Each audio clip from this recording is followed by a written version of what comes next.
I'm Jason Senti from Minneapolis, Minnesota. I am seat 1 with 7.625 million shares. I watched the ESPN broadcast of the World Series several years ago, watched Moneymaker, and then watched the Raymer win, and ended up depositing a little bit of money online, $40 to give it a shot. Like the vast majority of people who end up playing poker in the long term, I ran really good at first and won a good amount of money, and that's the reason I stuck with it. And eventually decided to take it seriously after a couple years. Really got into cash games instead of just screwing around in tournaments, and got into Nolan Hold'em, PLO, things like that. Eventually, I found I was, making quite a bit more money in the evenings playing poker than at my job during the day. So eventually, everything just worked out that I was able to transition to becoming a professional poker player. About 3 years. I've done well in cash games, but I have relatively limited tournament experience.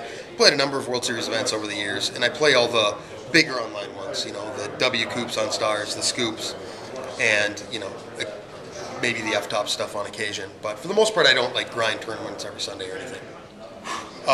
Do some strategizing, figure out the November 9th, talk with a lot of my good friends in the poker world, really come up with a good game plan going into the November, and then relax, golf, go on the lakes, probably end up having to travel and do a little bit of live tournament stuff that I wasn't necessarily intending to, but that's not necessarily a bad thing.